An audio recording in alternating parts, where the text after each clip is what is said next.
Hi, everybody. Welcome to my homestead and welcome to my channel. My name is Jared, and no, that was not a new intro. I created it about a year ago. It's because I wanted to look more into Islam, and I just haven't done it. I still intend to, and the reason why is because I think that the Muslims are going to play a big part at the beginning of the millennium. They make up a quarter of the world's population, and it's an Abrahamic faith. They have the blood of Abraham in them. And I think that they're a special people, and church leaders have said as much, that they're special. They're also children of the covenant through Abraham. And I think that what we're seeing is like right now is not so much their time, but I think that time is going to come at the beginning of the millennium. I wouldn't be surprised if we see most of our success at the beginning of the millennium with Jews and with Muslims once Christ comes. I think many of them will recognize him because they have that blood within them. So I think the church realizes this too, and we've noticed a lot of things happening recently between the church and Islamic leaders and countries throughout the world. So I'm going to show you some of that.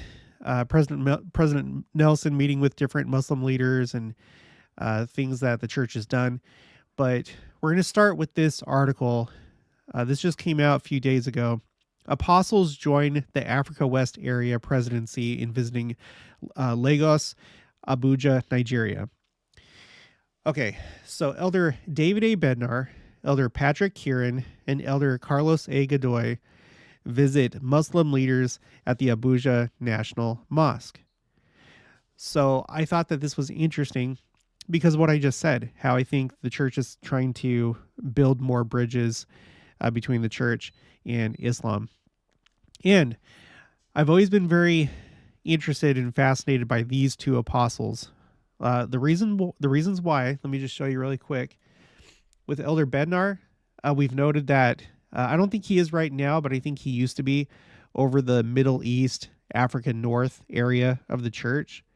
It appears, based on these references, that now he's over North America West and Europe Central areas. We've also noticed that Bednar, there's different variations for this name, Bednars. There's variations. But Bednar is a Jewish name. This is on Ancestry.com, Polish and Jewish from Poland. Occupational name for a cooper, Polish Bednars. We also have it here on one of these baby name websites, last name Bednar. Jewish, Czech, Slovakian, Croatian, Romanian, Austrian, Hungarian. Okay, so I don't know that Elder Bednar is Jewish. I don't know what it says in his patriarchal blessing. I don't know if the Jews would consider him Jewish because it'd be based on the matrilineal line, but it seems that he has a Jewish last name, which he received from his father, but I don't know his ancestry. I'm not going to look into it. I'm just going to take note of that. So he has a Jewish last name. He was over the Middle East area of the church, right? And then we have, and there's more. Just do a search for Elder Bednar on my channel, and you'll find more. And then we have Elder Kieran, and he's fascinated me ever since he became an apostle. He was called outside of the typical April, October time frame for calling a new apostle. He's not the first one. It's happened before, but it's more on the unusual side. It happened on the 7th of December of all days. Interesting number. We also noted that the month before he became an apostle, there was a big storm that went through the UK in northern France and other parts of Europe called Kieran. It was Storm Kieran. And then a month later, we got a new apostle, and his name is Kieran. So very interesting, very strange, but there's more. Elder Kieran, 62, was raised in the United Kingdom and the Middle East, where his father worked in the defense industry. And then later on, in his adult life, Elder Kieran lived and worked in the United Kingdom, Saudi Arabia, and the United States. If we go to his official profile page on the church website, it says Elder Patrick Kieran served as president of the presidency of the 70s since 2020 and as a member of the presidency of the 70s since 2017, where he helped supervise the Middle East / Africa North area, Africa North area, the Utah area. Okay, whatever. So between these two apostles, it seems like for whatever reason, President Nelson, church leadership, they want them involved with the Middle East, Muslims, so on and so forth. So I think that's really interesting. So there's more, but let's just read what it says here in this article. Okay, on February 17th to the 19th, 2024, Elders David A. Bednar and Patrick Kieran of the Quorum of the 12 Apostles, along with Elder Carlos A. Godoy of the Presidency of the 70, visited Nigeria. Now, just really quick, in case you don't know, Nigeria is kind of like a split country. In the north, that's where you have the Muslim population. In the south, Christian. And I learned this myself personally when I went on my mission to Spain, because there were a lot of Nigerians there. There were a lot of Africans there, especially from West Africa, where Nigeria is. And by the way, Nigeria is one of the larger countries in the church. I should have pulled this up. All right, here we go. So here's all the countries of the world sorted by membership. United States in the number 1 spot, and then 2, 3, 4, 5, 6, 7, 8, 9, 10. Nigeria is in the number 10 spot, and the number 1 for Africa. So Nigeria is a very important country for the church, very large membership. And yeah, so you have this thing where you have Christians in the south, primarily Muslims in the north. Let's go back here. The church leaders met with area leaders, missionaries, young single adults, members of the church, and interfaith leaders during their 3-day visit. All right, and then here's a picture of them visiting that mosque. Church leaders and Muslim leaders in Abuja at the National Mosque in Abuja, Nigeria, which I think is really cool. At first, like when I saw this, I knew it wasn't the Dome of the Rock, but I was just like, oh my gosh, that looks like the Dome of the Rock because it has a gold dome. It's a really cool picture. I like this, right? Later on, it says, following their meeting with the missionaries, they visited Abuja National Mosque. They were greeted there by the imam of the National Mosque, Professor Ibrahim Ahmad Makari, who provided a tour of the mosque. And then that's all that it says. I don't know, what they talked about. I'm sure it was just kind of like a, getting to know you type visit. I don't know. I wish we had more details about what they discussed and if anything of substance came out of it. I mean, maybe if there was, it would be here in the article. I don't know. But they met with them. So that's really interesting. It's also interesting to note, I don't think that this had any impact on their visit, but it wasn't too long ago. I didn't cover this story, but I was aware of it. In December, there was like this massacre of over 100 Christians. And I know that this type of thing has happened before in Nigeria. I don't think that this is new, but this was just like a notable incident where there was violence against Christians. So I don't know if maybe they talked about that while they were there, but whatever. Okay, so when it comes to the church, so this is just like the most recent thing to take note of, where the church is like reaching out to Muslims, in this case in Nigeria, in Africa. Okay, so I've pointed out before that the church set up this interfaith relations part of the website, and currently it's only interfaith relations between our church and Muslims. It doesn't have like any other content for any other religions. But they put out this pamphlet, and you can see here it was introduced by Elder Bednar and Elder Gong. And maybe if Elder Kieran had been an apostle at that time, maybe it would have been Elder Bednar and Elder Kieran. But anyway, they put out this pamphlet called Muslims and Latter-day Saints, Beliefs, Values, and Lifestyles. And it's a pretty easy read type pamphlet, very basic, but it goes through like the main points. And it's interesting. Why do you think they would put this out?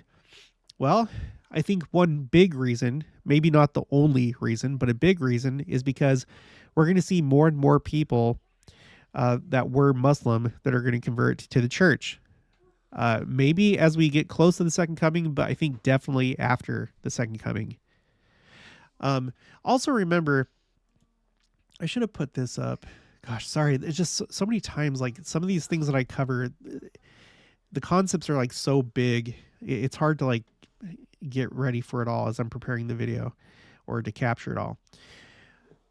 Right now, before the second coming, we're like in what I believe is a unprecedented time where, because of technology, because of transportation, because of world circumstances with wars and refugees and stuff like that, I think that we're having a lot more contact with Muslims for these reasons. So, for example, this is my spreadsheet that I put together to try and track where the church has missionaries, which is underneath this black line. All these countries have had like missions inside of them. And then these ones have not. They're mostly Muslim countries, but we do have temples, we have meeting houses, we have branches, stakes, and other things in some of these countries. China is a good example of that. 2 temples, right? At least one temple that's already in operation, and then there's the Shanghai temple that's been announced. But if you look at column B, this is the total number of those that immigrated to the United States from these countries between 2011 and 2020. Okay, so and you can see it's a lot. For example, look at Afghanistan, where I went on my deployment. Between those years, 90,845 came to the United States. And this is just the United States. This doesn't include Canada, the United Kingdom, and other Western countries. So there are a lot of Muslims that are on the move. Do you think it's a good idea, maybe, both now and after the second coming, to be familiar with them and to bring down barriers? Because I've noticed a lot of kind of like bigoted attitudes among members of the church when it comes to, I've seen it against Jews, I've seen it against Muslims, I've seen it against all different types of people. And it's really sad. We should be members of the Church of Jesus Christ of Latter-day Saints and disciples of Christ and not do those kind of things. I'm always baffled when I see certain comments when I talk about Muslims or other groups. But in any case, maybe you can learn from this and make a change, because they are children of God and they're valuable. And if the Lord has brought them to Utah or Kansas or Canada or something like that, then maybe it's a good idea, instead of like viewing them as enemies and with suspicion and things like that, we should look at it as an opportunity to share the gospel, which you have to be careful. You don't want to cross any red lines. You do it in natural ways. Even just being a friend is good, establishing friendships and mutual respect, building bridges. But that's what we should try and do, because I think the Lord is doing a big work right now where he's bringing people from places where they didn't have access to the gospel to places where now they do. And that's probably only going to increase after the second coming. So I'm going to put the link for this pamphlet in the description box below. I can't guarantee it, but I am going to try and do more Muslim videos. I think that we should understand them better. And I think that we should understand how they view the second coming. They believe that Jesus is going to come again. They don't believe Christ is the Son of God. They view him as a prophet, but that he is going to come again. And just like the Jews, I'm sure that they've received signs and the Lord is preparing them according to their own understanding for the second coming and the millennium. And I want to explore that more. So maybe in the near future, I'll do some videos and we'll start to understand this better. So this pamphlet, BYU, they've done this thing, the Islamic World Today conference. I don't know if they've done this for Buddhism or other religions, but they've done it for Islam. I don't know if this is an annual thing or not. And then we have President Nelson that's met with many, many leaders worldwide, both religious and political leaders. So in this case, Grand Mufti of the Grand Mufti of the Caucasus. Okay, let's try it again. Third time's the charm. Grand Mufti of the Caucasus visits the first presidency. And I think specifically he's from Armenia. So Grand Mufti meeting with President Nelson. We have this. Princess Rima of Saudi Arabia meets with church's first presidency and women leaders. There's Elder Bednar right there in the background. Right. And here's another article about that same visit. But what I didn't know until I looked this up just now is that Elder Kieran was there. This is when he was in the 70, not an apostle yet. Also joining the first presidency and welcoming Princess Rima were Elder David A. Bednar, Elder Patrick Kieran, and Elder Anthony D. Perkins. But this is the best picture that they have on this article. Elder Kieran's right there in the middle, and then there's Elder Bednar. Right. And then look at this. First presidency welcomes leader of Muslim World League. And I know that I haven't captured them all. I could probably try and like come up with a spreadsheet with like different world leaders that have met with the first presidency. Maybe I'll make an attempt at that someday. Not right now though. But I have done videos going over other world leaders outside of Islam that President Nelson has been meeting with. He's met with a lot compared to past presidents of the church. In fact, Elder Rasband said that one time in General Conference that President Nelson is very, very active.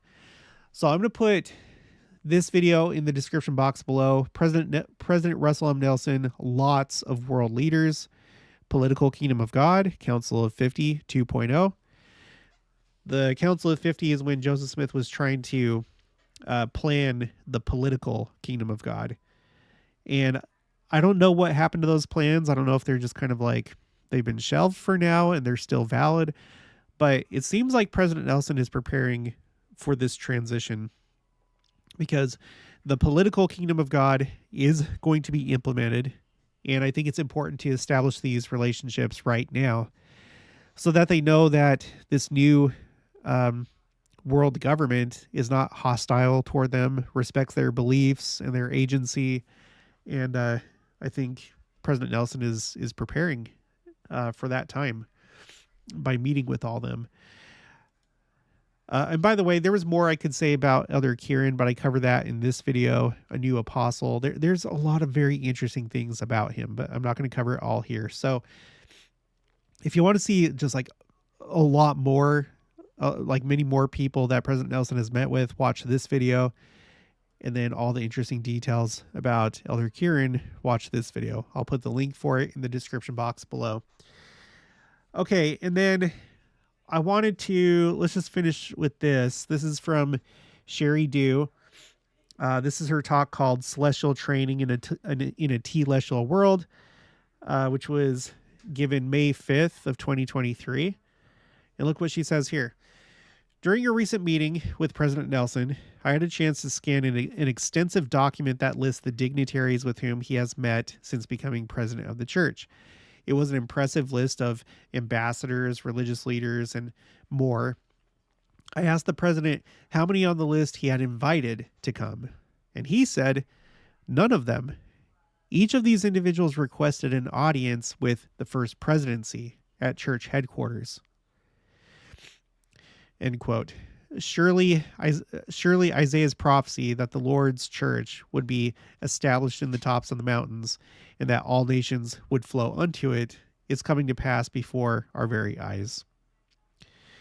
And then she tells a story here.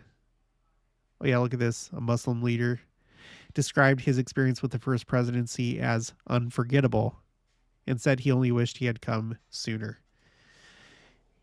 So with these leaders that are requesting an audience with the first presidency, you have to wonder what may have been behind that. If people have had dreams, if they've been visited by angels, or if they've just been strongly impressed by the Spirit to meet with them. It could be all those things. It may just depend on the individual.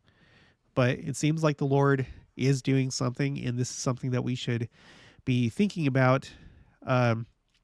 Not just the church and its leadership, but us individually.